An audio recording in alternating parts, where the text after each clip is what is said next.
Brace yourself? Screw that. Write yourself out of the ditch. You're listening to High Desert Static, the only show that runs on Sunbaked Opinion and submarine battery acid. I'm Nova Brown, talking at you from Okanagan, where the sky's so wide it makes your problems feel like pebbles, and the tech says, "I've been here forever. I just blended in." Joining me is the one, the only, the 9-year-old menace of the deep, Ozzy.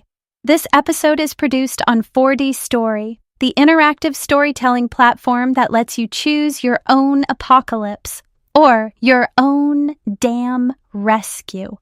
Let's get into it. So this week, a clip went viral. Some big brain telling Dave the cab driver, Jenny the receptionist, Clive the nurse, to brace themselves, get a useful job, make friends, learn to fix things, as if they haven't been doing that since birth. I heard that and thought, what is this? The 1970s survival guide? Like, no offense to wrenches. I love wrenches. I built a sonar distorter out of a wrench. You built Our focus. The problem is that advice assumes you're just a pair of hands waiting for a factory. That's not the crisis. The crisis is that Dave, Jenny, and Clive have already been braced for 20 years and it got them nothing. Exactly. And here's the thing people miss. Brace yourself isn't a plan, it's a posture. It's defensive. In Okanagan, you can't live braced against the sun or the wind. You stand open. The light exposes everything. So the question isn't, how do you endure? It's, how do you become something the light can't erase? Okay, but that sounds beautiful and poetic and completely unhelpful to Clive, who's on a 12-hour shift and his feet hurt. For the average person listening right now, Dave, who drives a taxi, or Jenny, who works as a receptionist, or Clive, who's a nurse, what is the most important thing we haven't talked about that we should have talked about as it pertains to their life today? I think they have to brace themselves for tougher times ahead than they would have expected. And they're beginning to get the point. Life for the last 10 or 20 years has been tougher than they perhaps expected as children, or than other people expected for them. Part of that is politics. Part of that is equality. But the net effect to them is times are tougher. It is more difficult to buy a house or afford to rent. And jobs are getting scarcer. It's likely to get worse. What does brace yourself mean for them? Because brace yourself sounds like you. But does it mean... Plan your life as if times will not be easy. Build up a little reserve of cash. Of course, my advice to other people is, and get yourself a useful sense, pull your weight, full job in society, something that will... Upskill, change skills, learn something. Mechanical, fixing, repairing, engineering. Things that will need humans. And research, science in general. Make friends. Make friends. Make sure you live in a tight society if you can. He needs a tool, not a metaphor. Well, don't tell me a 9-year-old just told me to get practical. Ozzy, you once tried to teach a jellyfish Morse code. And it worked. Kind of. The point is, the tool is the story. That's what 4D Story does. It's not about escaping into some fantasy while the world burns. It's about rehearsing. You drop Dave into a narrative where his taxi runs on AI goodwill and he has to negotiate with a rogue algorithm. Suddenly, he's not bracing. He's playing. He's writing new moves. Wait, so you think interactive storytelling is going to save people from economic collapse? Come on, that's like saying my ether-saturated lilac can pay the rent. No. You're missing it. It's not the story that saves them. It's the agency. The moment you realize you can choose a branch, flip a scene, argue with a character that won't obey, that rewires your brain. You stop being a passive victim of the economy. You start thinking, What if I don't just work harder? I change the whole script. So, it's a mental gym? Look, I believe stories can heal.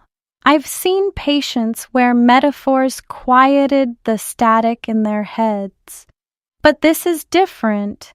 The real problem for Dave isn't a lack of imagination, it's a lack of fucking money. Money is a story. The whole economy is a shared hallucination. I read that in a book Dad keeps in the submarine galley.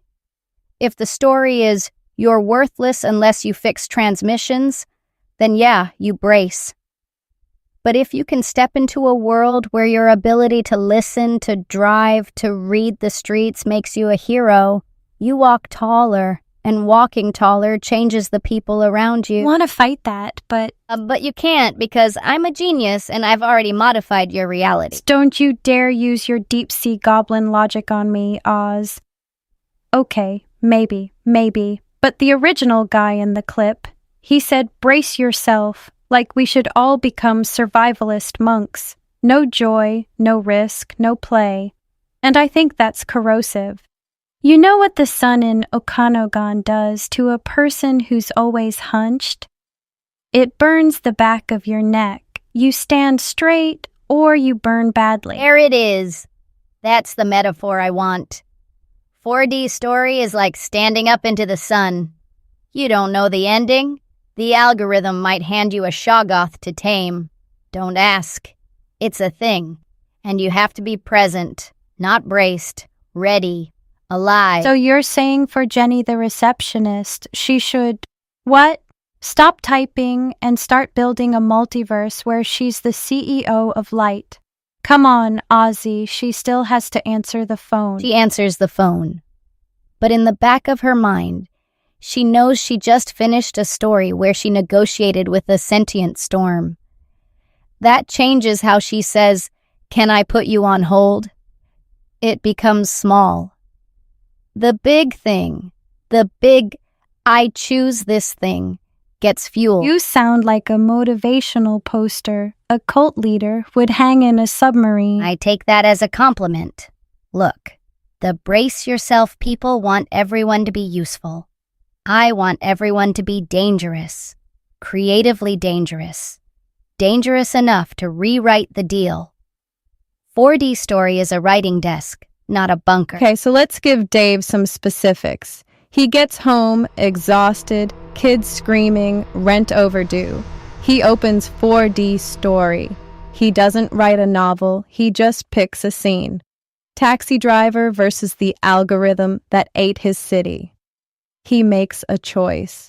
And for 10 minutes, he's not powerless. And the next morning, he sees a fare who wants to go to the wrong part of town. In the past, he'd just brace and drive. Now maybe he suggests a different route, not because of the app, but because he's practiced having a say. That's a tiny revolution. Tiny revolution that won't stop his landlord from raising the rent. I'm not trying to be a downer. Actually, I am trying to poke holes. Because if we're selling stories as a solution, they better hold up under this Okanagan sun where every crack shows. They show the landlord part. That's a bigger story. But if 1,000,000 Daves start telling themselves, I get to co-author my day, the pressure builds. The story, tenants are helpless, springs a leak. You saw what happened when I nearly flooded the Moby. One tiny leak, and suddenly everyone's grabbing wrenches you didn't know existed. Remember that. You triggered the emergency purging valves and your dad started yelling in 3 languages. But that's it, isn't it? Chaos reveals tools. Bracing hides them. So 4D story is a chaos generator with a purpose. Yes, a depth charge of meaning. See, the AI in 4D story isn't there to replace us. It's the unpredictable collaborator. It throws in the Shoggoth you have to tame. It keeps the story from being comfortable. And comfort is what bracing seeks. So the platform doesn't just tell you to brace. It says, here, hold this impossible thing and make it sing. I suddenly feel like I'm talking to a tiny prophet.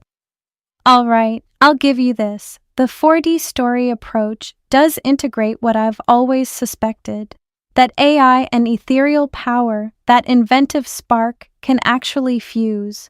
Not one dominating the other, but a conversation. The algorithm suggests the human twists, the violet shimmer happens. Yes, the shimmer. In the submarine, when the sonar pings and the AI adjusts the ballast, I have to make a call.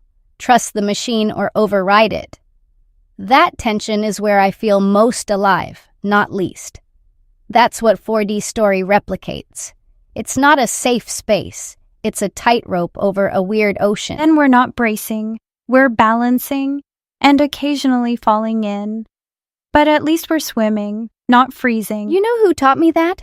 A nurse I met in a simulation. Clive. Not the real Clive, but a character. He was overworked and the system said, brace. I made him quit and open a forest clinic that communicated through bioluminescent trees. The AI pushed back, said it was impractical, so I argued with the AI for 20 minutes. And I won. I didn't brace. I built a luminescent reality. Laughs. Oh God, you're so extra. But I get it. The whole thing is a rehearsal for refusing defeat. So maybe we should tell Dave, Jenny, and Clive, don't brace, write, play, build worlds where you matter, and then bring that stubborn energy back to your ship. And if anyone tells you to learn a trade, tell them you already trade in possibilities, which is rarer than copper wiring. On that note, I think we just solved the economic crisis with an interactive story platform and a child submarine captain. Listeners, you're welcome. All right, you've been hearing the chaos unbrace itself. I'm Nova Brown. Ozzy, any last words before we dissolve into the ether? Embrace, right. And if you see a Shoggoth, offer it tea. Chuckles. This has been a 4D Story production. Visit 4dstory.com to meet these characters, yell at us live, and start writing the story that laughs at the apocalypse. Go stand in your own sun.